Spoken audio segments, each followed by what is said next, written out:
Geoff Mosher. FanRag Sports covers the Birds as the Eagles getting ready for, well, they don't know quite who they're getting ready for yet, Moshe, but if I were to ask you which of the three teams Eagle fans should be pulling for, which team do you think is the best matchup for them? No, I don't know, Mike. I'm still trying to get some mental images from your discussion before I came on out of my head. I think I've heard things I can never unhear. I've seen things now that I can never unsee in my head. So you guys are playing a game next weekend? Sorry about that. I think it's okay. That's all right. I'll get over it. Carolina, I think, to me, and I think a lot of people have felt that way. I mean, it's a weird dynamic, right? Because your top two seeds, the Eagles and Vikings, have less experience and far less accomplished quarterbacks than the teams that are seeded 3, 5, and 6. So you're looking at the three teams and you're thinking, do you want Drew Brees in here, Matt Ryan in here, or Cam Newton in here? They're all pretty much MVPs and great quarterbacks. But the one guy that you know that you've seen, even this year, the Panthers have won 11 games, but Cam has been inconsistent, and you have a feeling that because the Eagles have beaten them before, that they would have a lot of confidence at home. And that game in Carolina, if you remember, the Eagles had like 100 yards of penalties, so Carolina had one.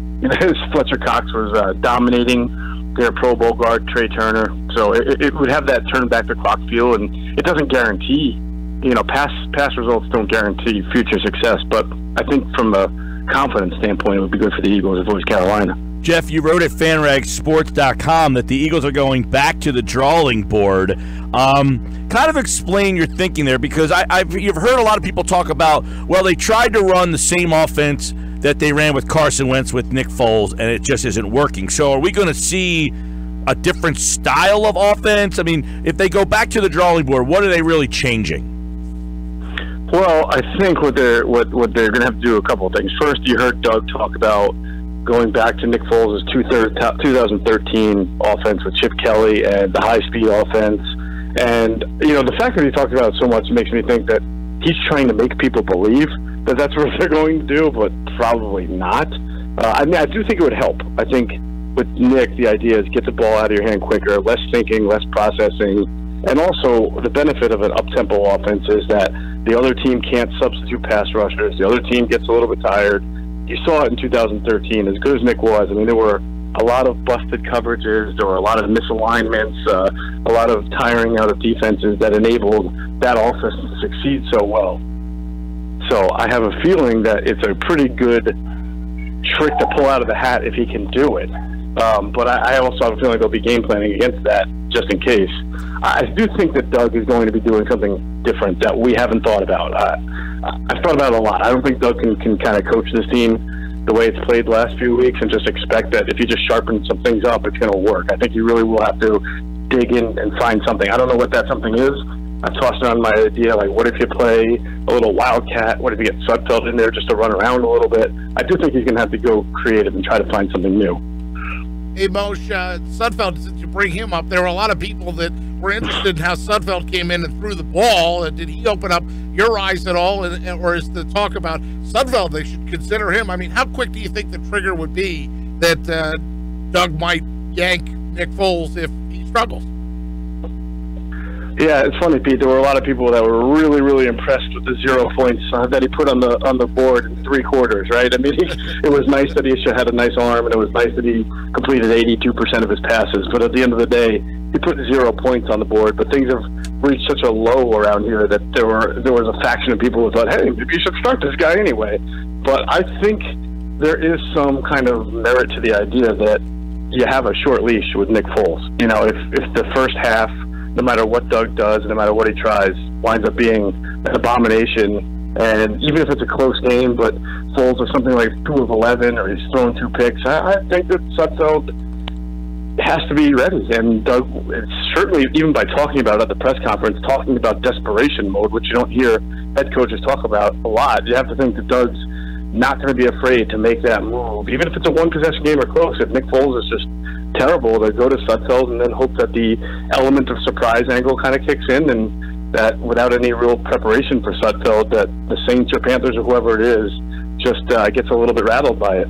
Geoff Mosher with us. Geoff, to follow up a little bit on Mike's questions about changing the offense, or Doug has to do something to change things up. We've heard a lot of Jay Ajayi's name. I saw him flash by on my TV screen last night, so I assume he talked after their yesterday practice, but he hasn't practiced himself. Does that include featuring him? Is that the change, that they're going to try to lean on him more? I think so, Pete. I think they have to. He's definitely their best running back. He's their most explosive running back. He's made a big difference since coming over, averaging over 5.5 yards, maybe over averaging 6 yards per carry. He started to involve him in the screen game more, and you've seen that happen. And I don't think he has to worry about his loyalties anymore to anybody on the team, LeGarrette Blount, anyone. I mean, they've gotten through the regular season. It's all about the playoffs now.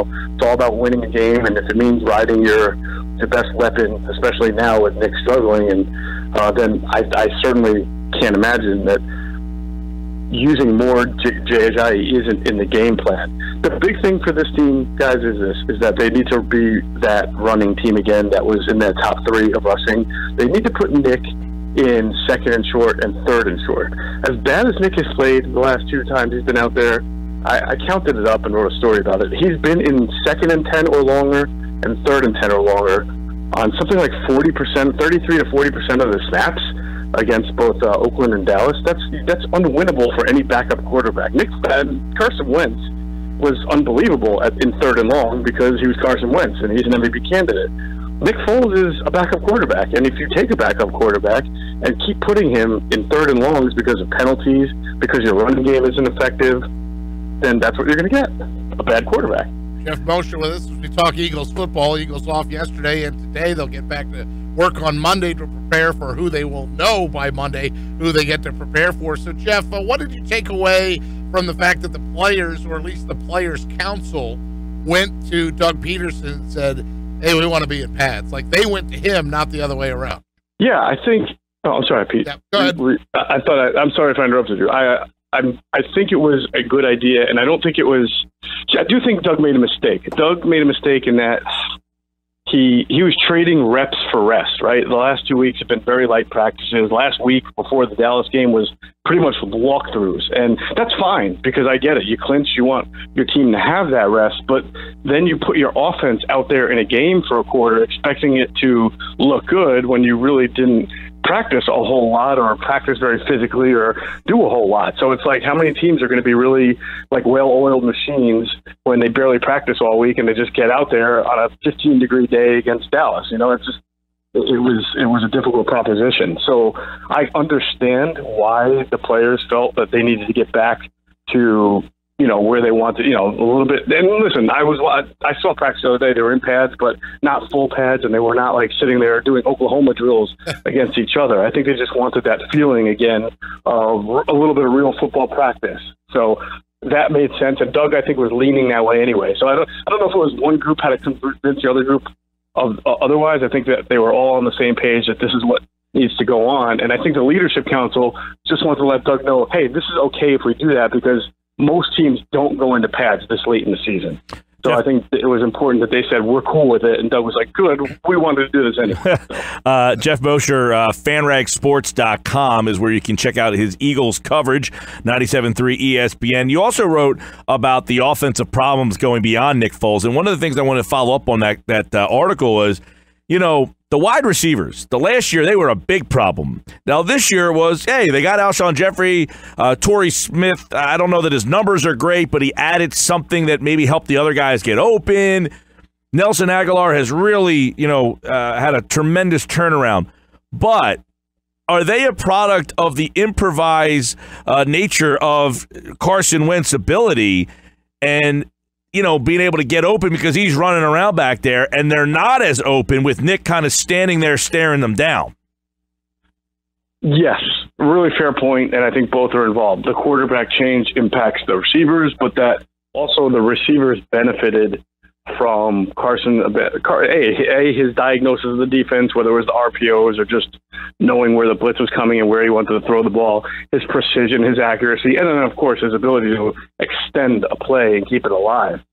Certainly, Alshon Jeffrey is a receiver that does not have explosion out of his breaks. He's not a separator like Antonio Brown. He's a big physical target who can make the most of 50-50 balls if you put the ball near him, not like what Nick Foles tried to do the other day and just underthrowing poorly. So the change of quarterbacks does impact this receiver group as a whole.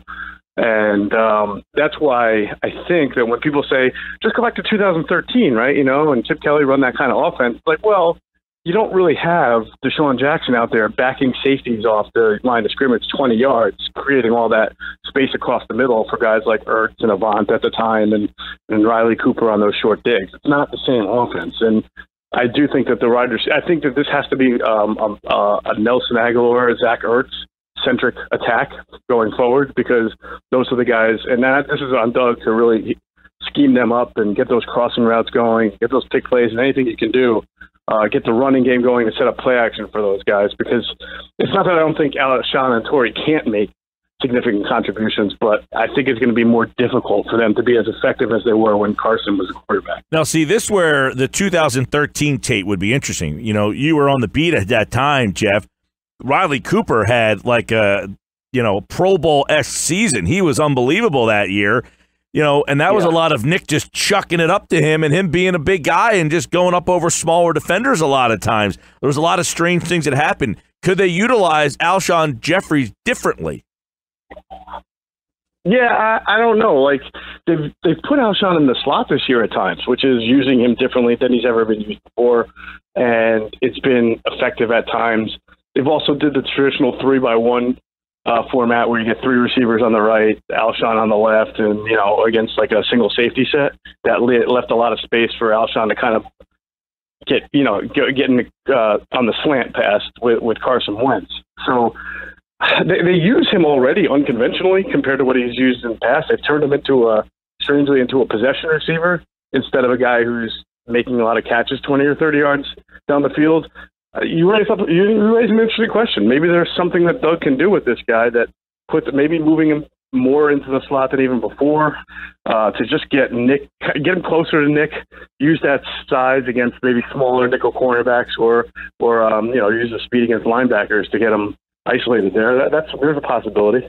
Yeah, I mean, I know Alshon doesn't have numbers that are jumping off the page. They gave him the big contract, but there's got to be other ways that they can utilize him, because I'm not so sure that even with Carson Wentz that they were utilizing him in the best way possible. It's weird. I don't want to say they weren't utilizing the best way possible, because even though his catches were down, I mean, the offense was great. His touchdowns were there. He was a red zone target, but I would agree that he's definitely been used differently in this offense than he has been in the past.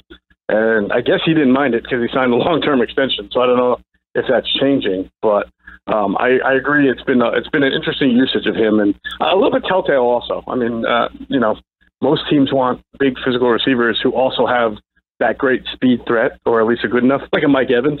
Alshon is not that. He's got a great catch radius and an ability to kind of play basketball out there, but he's not an explosive receiver. So the offense against Dallas, we didn't. I was not a big proponent of playing Nick against Dallas. Were you? Yeah, I think he needed. I was actually not a proponent of lifting him after one quarter. I thought he should have played a half. If you're going to play him. If you were going to play him, I don't know. Did Doug reach his objective? The objective was to get him some good reps and get him in comfort, and instead he walks off the field. See, I would have played him. I would have been more apt to playing him if they played this week. I mean, for what they played for him last week and not playing this week, I mean, did he really gain anything? And then he was 4 of 11, so he was brutal. So now you brought the whole mindset of the offense down because he was not good in the very limited amount of time. It was almost like the whole thing backfired on him. Yeah, it does seem that way. It does. I do agree. It backfired. You go into the postseason and you don't have any confidence. But if you didn't play him at all, you're still going into the season with basically his last game was the Raiders game. They were in a tough spot. They were in a tough spot. They were. Rest over reps is tough, man. It's really, really difficult. It's hard to knock a coach for giving his team time off, They needed it. All right, so the defense was the story for a couple of weeks. Oh, they're falling apart. The Rams, the Giants picked them apart. Do we feel confident going into next week that the defense has regained the mojo? I do, but it goes hand in hand, right? Like the defense has its mojo, and I'm very confident in this defense. However, when you look at the team now, you wonder, well, does the defense have to pitch a shutout or hold the team now to like 10 points or less to win? You know, because that's a little bit of a tall order when you're talking about this defense going up now against maybe New Orleans or Atlanta or Carolina. This ain't the Giants well, I shouldn't use the Giants. They did score a lot of points, but these aren't the last two teams. So they're good teams, and the question then becomes, do you view this Eagles defense the same way as, say, the Broncos of a few years ago or the Seahawks Legion of Doom defense? And that's where it's like, I don't know. I mean, maybe they can do a great job for one game and hold one of these guys down, but can they be that centerpiece to success week after week after week during a deep playoff run? Geoff Mosher, FanRagSports.com at Geoff Mosher NFL. Couple quickies, Jeff. If one of the Eagles' assistants gets hired as a head coach, which one do you think is the most likely to get picked up? I would think DiFilippo, to be honest with you. Yeah, I agree with you. Jim Schwartz has interviews with the Giants and the Cardinals, but I think there are three things going on against Jim. One, he's older. Two, he's a defensive guy. And three, to put it mildly, he's a little bit weird. He's intense. You know what I'm saying? he's not weird though, but he's got an ego. You know, he's kind of hey, look, it all depends on what the owner likes, right? Some like it. Some might think this guy's a little bit too much of a me guy or a little strange, and then go back to the tape and witness some of the things in the past, like with the Harbaugh. You know, he's an intense guy, and I don't know if he sits in the interview chair and really impresses upon an owner that he's more than just a defensive coach, that he is a guy who can lead a team of 52 and really connect with everybody in the locker room, not just the defensive guys. Oh, how about Joe Douglas? Because there's reports linking Joe Douglas to Houston. How big a loss would that be if Joe Douglas moved on? Would that be bigger than maybe losing an assistant coach? I personally think it would be, of all three, if you lump Douglas in there with DiFilippo and Schwartz, it would be the biggest loss this team could have. It's a huge loss. I mean, I don't want to minimize a defensive coordinator or a quarterback's coach or an offensive coordinator, but I think we all remember what this franchise was like when it's Howie and somebody that he doesn't get along with, or Howie or anything, when it's just Howie and all the murkiness and all the front office infighting. You haven't heard of any of that this year, and it does seem like the identity for the Eagles has been restored with Joe Douglas and his DNA on both the draft and the free agent signings. All the free agent signings have basically worked out. It seems like they were looking for veterans who could play in cold weather, some of them have won championships. And if you lose Joe Douglas, it's like hitting the reset button on the front office, and that's not a good thing. Geoff Mosher, FanRag Sports at Geoff Mosher NFL. A lot of good stuff from him on there, and they're getting ready for the playoffs. They'll really ratchet it up after Saturday, and they might know who they play. If Atlanta wins on Saturday, they already have an opponent. If not, they will wait till the Sunday game to find out, and we'll talk about that next week with the great Geoff Mosher here on the Sports Bash. All right, man, have a good weekend. All right, guys, take care. Talk to you next week.